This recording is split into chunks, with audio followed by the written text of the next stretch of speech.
So, Steph, who and or what is important to you? I would say freedom.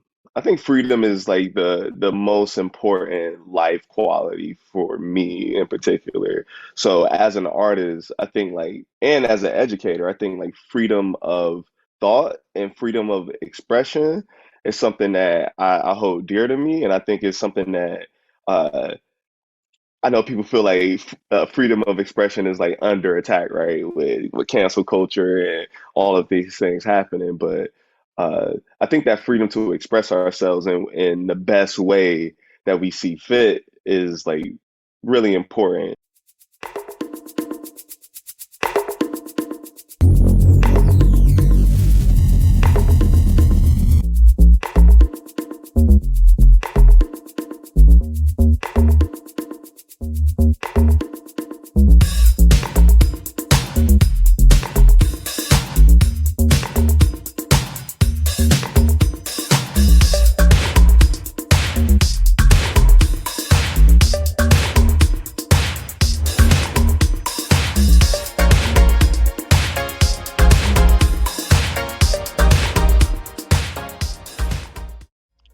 Hi, and welcome to another edition of King Crush Thursday, the series where we highlight and uplift Black men, because frankly, not too many people are doing it.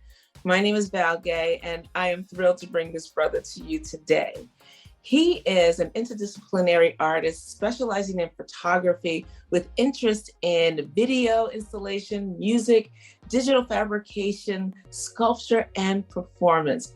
And his IG handle is awesome. Parisian Durag. So cool. Please welcome Mr. Steph Foster. Hi, Steph. Hey, how's it going, Val? Good, thanks. How are you? I'm good. I'm good. I'm just chilling at my home, just doing my thing. Yeah, I'm really excited to be here, and thank you so much for inviting me and having me here. Absolutely. Thank you so much for being here. I'm so glad that you are here to contribute to this repository of 6 questions on our way in phase 1 to 100 answers by 100 different Black men. But the goal of having a young king who may or may not have a positive Black male role model in his life to come to this repository, see the same 6 questions answered in 100 different ways, and hopefully find guidance there. And then for the rest of us who are neither male or even Black, to also look into this repository, see these questions, hear these answers, and have a better understanding of a community that is often very narrowly and myopically represented in the media. And so I'm so glad that you're here to be a part of this narrative. And we're going to get started with the first question, which is, what does manhood mean to you? Ooh, so I don't really think manhood and womanhood are something that is like a binary, or that they're strictly different. I mean, we definitely have different experiences, but I kind of think of it as this like never-ending process of going from like a child to an adult, right? So that learning process that we all have to go through, that the learning how to manage your ego and accept and deal with one's emotions, that's something that is something that we all really have to do. And that learning of being compassionate and having empathy towards others, I think that's something that's really important to becoming a man or an adult. Uh, and it's also important to be able to like hold ourselves accountable and be able to, hold our community accountable for what we do, and how we think and how we grow and how we evolve as a community and as a people and as a race. And also think that like uh, learning how and when to lead, because we often think of men having this role as like a leader almost exclusively, but it's also learning when to like sit back and be led and learn and take notes and learn how to shut your damn mouth and learn how to respect each other and respect the fact that we don't know everything and we can't always do everything by ourselves and lead on our own. So I think like all of those things contribute to that lifelong journey of becoming a man. That's awesome. Excellent. Thank you. Thank you so much. So, Steph, who and or what is important to you? I would say freedom. I think freedom is like the most important life quality for me in particular. So as an artist, I think like and as an educator, I think like freedom of thought and freedom of expression is something that I hold dear to me, and I think it's something that uh, I know people feel like freedom of expression is like under attack, right? With cancel culture and all of these things happening. But I think that freedom to express ourselves in the best way that we see fit is like really important. And also like to travel a lot. Like travel is a big part of my life. That's kind of something that I've always invested in. My mom invested that into me. She used to take me on trips back when I was a kid. Like me and my mom went to Japan when I was a kid. And that was like a life. That was probably one of the biggest life-changing moments is when I got on that plane and went to Japan.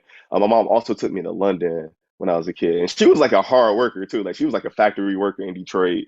That's where I'm from, and she would like really invest in that because she felt that expanding my worldview and learning how to see the world from different points of view was really important in educating me. She was a single parent, and my pops really wasn't around like that. So, she worked real hard to do that. So yeah, she really made that like an important lesson for me to like this freedom to live outside oneself. And uh yeah, I think that's so important. And I think that's why art is important to me too. Like not just my art, but experiencing the art of others because it gives you a different perspective and a different way of and like a safe way of engaging with other people's stories and learning through them. Yeah, so I think freedom is so important, and that's why I use my platform to really speak for people who don't have freedom. Like a lot of my work revolves around looking at the criminal justice system and the phenomena of mass incarceration. So a lot of my work is dedicated to I don't know providing their viewpoint as well to I don't know like think about how freedom is restricted for certain people, right? That disproportionate amount of black people that is locked up and caught up in the system and can't move around and can't go anywhere. So I think that's like the touchstone for what my practice revolves around on. Well, thank you. Thank you. Wow. Thank you. Shout out to your mom. Wow. I know, yeah. Shout out to my dudes. Yeah, she Right? she she really did it all. That's awesome. So awesome. So thank you for that. So Paris, how do you want us, excuse me, Paris, because I'm thinking about Parisian do-rag. Yeah, Holly, yeah. Steph. Yeah, Steph. yeah. I mean, I love it. Like, and Paris is kind of like my second home. Like, my wife is French, so we Wow. usually spend a lot of time in France. And we just got married last year, so I'm working on that citizenship right now. So, Congratulations. That's awesome. See, thanks. yeah, I love Paris. Anyway, Yeah, how do you want us to see you, Steph? that's a work in progress. I think like I'm not complete. I am like my own like individual, and I mean, sometimes I do feel like I'm completely whole, but sometimes I recognize that I'm not, right? And I think I really want others to see that too. Like, I don't want to be the person that is like this complete version of themselves. Like, I want to be a work in progress. Like, I think lifelong learning is it's pivotal to growth, right? Like if you feel like you don't need to grow, then I think it's a big problem there, right? So yeah, like I can be messy and contradictory and complicated and flawed and all of that. Like I'm not perfect, and I am a work in progress. And and that's why I value so many other people's viewpoints, because that's really how I think I will achieve that wholeness that I'm looking for eventually in my lifetime, and be able to pass that on to my future children. I don't have no kids yet, but but you know, being able to pass those things on and create a legacy, I think is important to note that uh, none of us are really complete individuals, and to pretend that one is, I think it's a real disservice to yourself. Mm, yes, yes, yes. Thank you so much. So, Steph, what is your epic dream?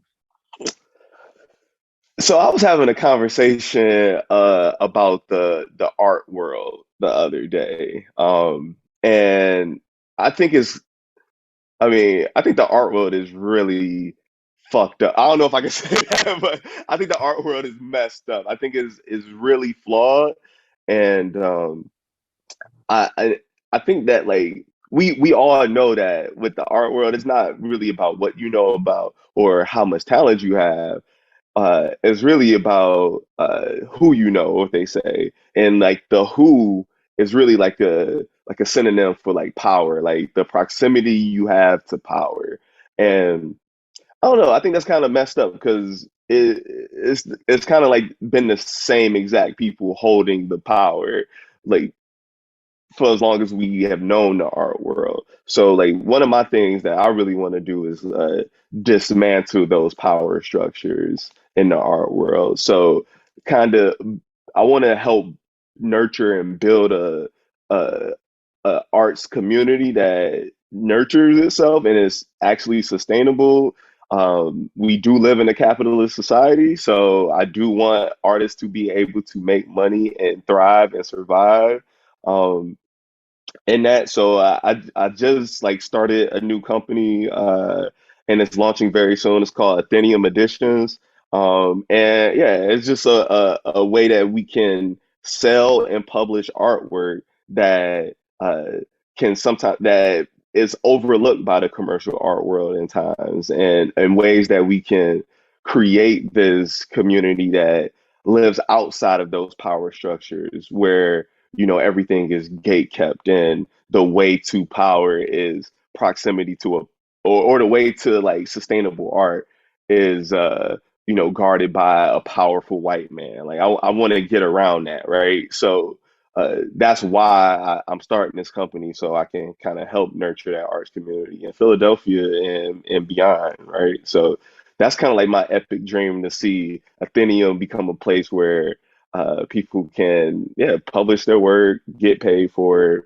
I do want artists to get like the lion's share of their work sales and proceeds, which is something that is not common in the art world. Like galleries almost always take 50% without really taking any risk. Like the artists usually impose the most risk. So I kind of want to like get around that model and break that model down, because I don't think that's a sustainable way of dealing with the arts. So yeah, that's my epic dream, is really to shake up the art world and change the way that art commerce is processed and perceived.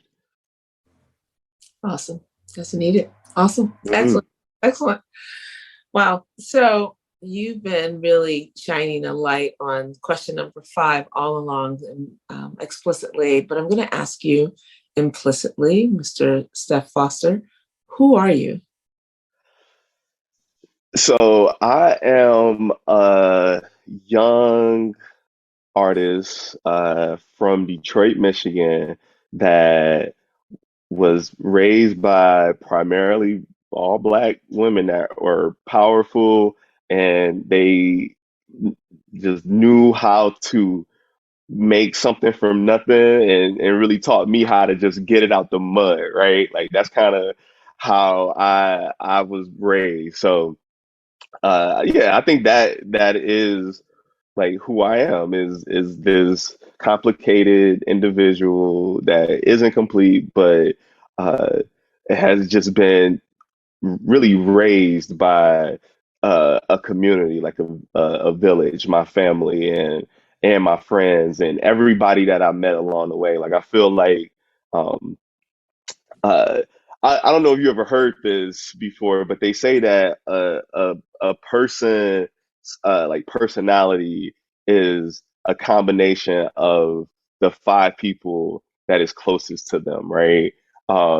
But I kind of feel like it's the 500 people that is closest to me, like, and like all these people that I've just met along the way in this journey. Like I feel like a lot of that just rubs off on me, and it's kind of like created this person that I am today. So yeah, I think that kind of like uh, tells tells you or tells anyone who I am. It's like I'm just like a amalgamation of everybody that I've come across along the way on this fairly short journey that I've been on so far.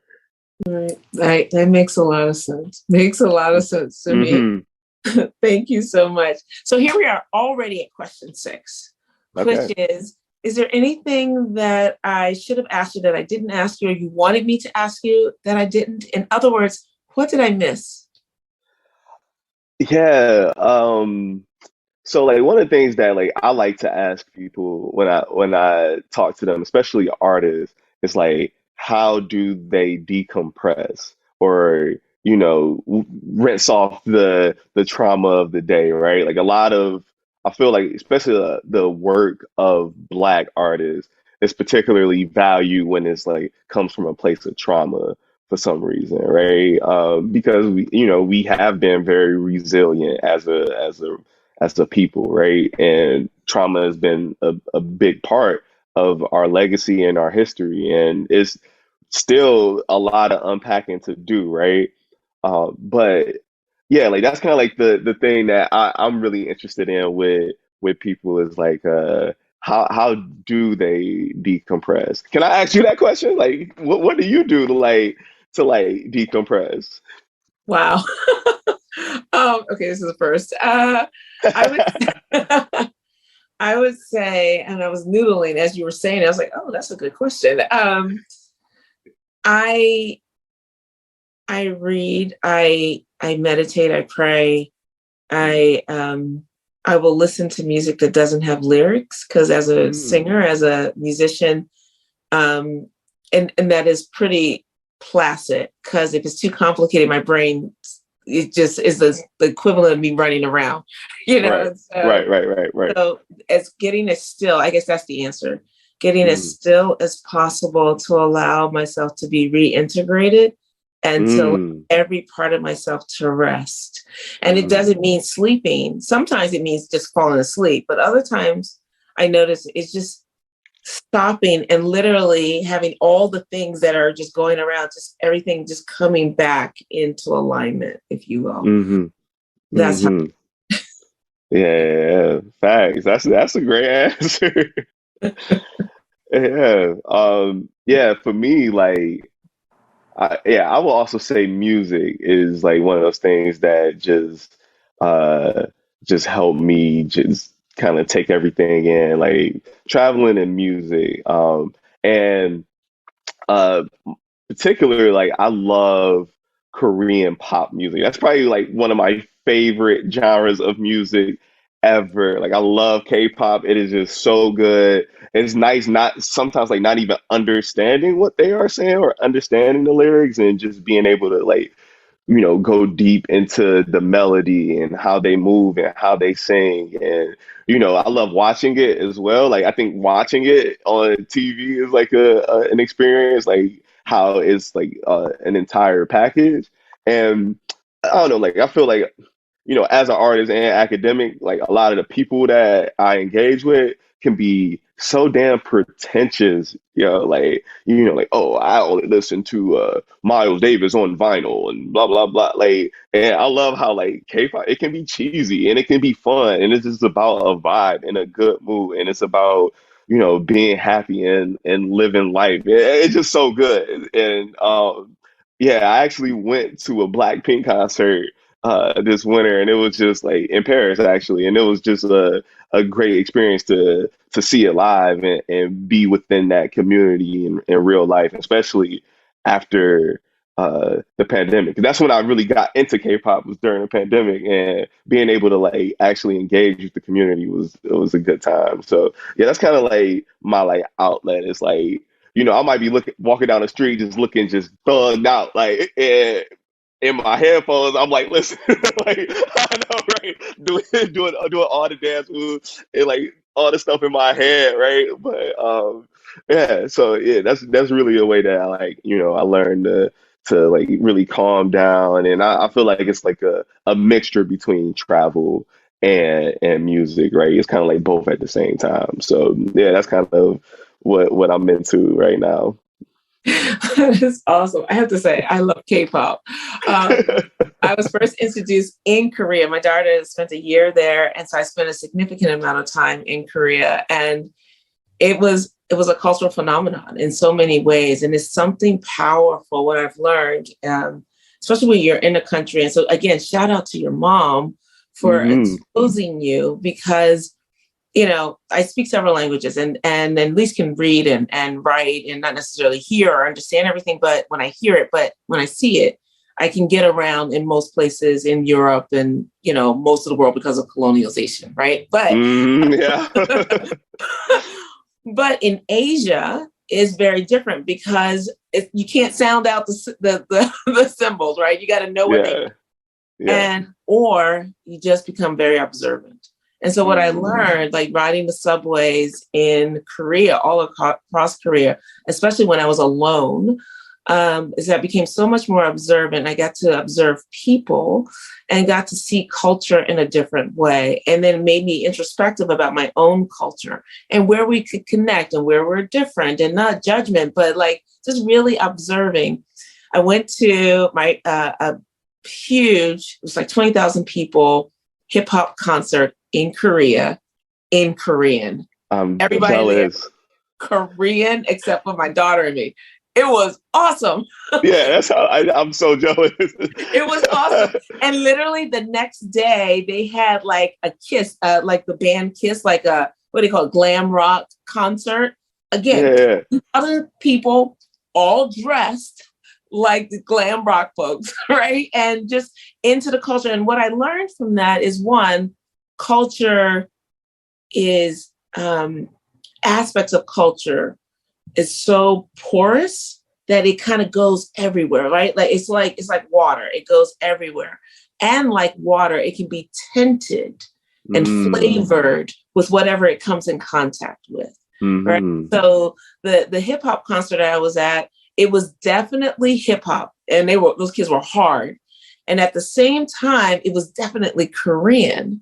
And seeing the Korean elements, because we have mannerisms. We all have mannerisms that we bring with us that is hard to take away, right? Like you're putting on another culture, if you will. You're putting on something that is outside of yourself that you really enjoy. It's like wearing your favorite sweater. You are not the sweater, but you love the sweater. And the sweater enhances you, and you actually enhance the sweater, you know? It was just so fascinating. These are the kind of things I think about. Fascinating to look at that. So it's so great to hear a young man talk about that, and to have both or all of these different sides of you, right? To be in the world, if you will, of pretension, which is annoying, right? But also to be in the world of the people with you, if you will, right? And all things can be both annoying and edifying at the same time, right? Because you can learn, like you said, ever learning, being a student, an ever learning student. I believe if we stop learning, we die. That's the day we die. Like once I got it all, then God come take me, because there's nothing else to learn. What's the point? What's the point? What's the point? This is not about me. This is not about me. This is about you, my brother. And so I just really appreciate you. I knew the moment I saw you, I think I was speaking at an event and you were commenting, and you made several comments. I remember seeking you out at the end. Yeah. And saying, hey, I have this thing. I would love to interview you. You're like, what? Here's my IG. And I was like, wait, Parisian do-rag, definitely. Yeah, I remember that. You It was know? at the Fiddler Club. Yep, it was at the Fiddler Club, and it was really great. And I just remember thinking your insights were so spot on, and so they edified and amplified the conversations that we were having that day. And I'm grateful for that. So I've watched you since then, right? I started immediately following you. I've just watched you, how you move in the world. And I really just really appreciate you and your presence in this world. So I honor you, my king. And I just thank you very much. Absolutely. And I just pray that you go deeper and wider into who you are and the human that you are, the citizen of the world that you are. And I do pray that your epic dream comes true, because having run a gallery for some time, I know, I know the constraints on both sides. I know the constraints of having to keep the lights on and the electricity and and the insurance and all of those things, and having to pay staff, and at the same time honoring the artists. And I will tell you, there are some places they pay that take more than 50%. We always stayed around like the 30 to 40%, because I couldn't go any lower than that because of these constraints. But there's got to be a better way. There's got to be a better way. And so I'm grateful again to you for that. On behalf of all the visual artists, this piece behind me came from the gallery at Art Sanctuary. Who's that behind you? Her name is American Queen. Oh my gosh, TBD, I think it says. I always mess her name up. Tiff is her name. But her piece is amazing. I don't know how to, let me just show you this. So this piece, it's hard to see, but there's this piece is called Find Faith. And I found it. There it is, right. And now you cannot see it, right? This piece, let's see if I can do this right. This piece is huge, right? Right? It's like, and it's a metaphor for life. For me, it's a metaphor for life, because there are only a few intentional strokes here, and they're over here. Everything else, like life, so these are our plans that we make in our lives. Everything else happens to us. We get splattered on. People just throw stuff on us. We get dripped on. But if we can find faith, right? We can find meaning in this. And what could be seen as chaotic becomes a beautiful piece, that we can have peace inside of what is seemingly chaos, and take a step back and see, I don't know how to do it, see the whole beauty of the piece, right? Like that's art, right? So, and this is the kind of art that needs to be out in the world, that we can see it. And it's not just this. So this may not appeal to folks. Fine. Find something that appeals to you and support that artist. That's my commercial. So again, this is not about me. I'm talking too much in this. This is all about you. I know. I love it. I'm here for it. I'm like the fact that I'm able to be in this room with you is just fascinating. And I'm learning so much right now, and that's something that I value, right? So yeah, just thank you for all of this. You just an awesome individual, and you just got so many abilities and talents, and I feel like you always just pop out with some new talent that we didn't even know you had. And you're just a brilliant woman, and I just appreciate you doing this in particular. Like you said, it's not too many people, like too many other people doing it. I think it's like an amazing feat that you are taking on, and it's something that I feel like I can speak for the community. That is something that is invaluable and to us, and it just all the praise and respect to you for taking on this journey, because you are you so brilliant that you don't have to do something like this, right? This is just something that you just do on your own time, and that's just something that is just so commendable, and I just got so much respect for you. Well, thank you, Steph. Thank you so much. I really appreciate that. And thank you for joining us. I really hope you enjoyed this conversation as much as I have. This is really... I did. Excellent. Yeah, I did. for our audience, if there is a Black man, positive Black man in your life that you want to see highlighted in this forum, please click the link below and in my bio and fill out the nomination form, and we will take it from there. We are on our way in phase 1 to 100 Black and positive and successful Black men, I should say. And I should say the caveats around success is not what they do for a living. They may be an interdisciplinary artist who focuses in photography, et cetera, et cetera, et cetera, with fellowships, et cetera, et cetera, et cetera, read the bio, or not. We're really looking for all the brothers. We're looking for the brothers. It's really about the content of their character and the impact, the positive impact that they have on other people's lives, starting the nuclear family to the community writ large and everything in between. That's what's going to take, I think, to help shatter these very narrow and myopic views of who our community is. And so stay tuned next week for yet another amazing king. And in the meantime, please remember to spread love and have a great day. Thanks so much. And thank you so much, Steph. That was so wonderful. Thank you. Thanks.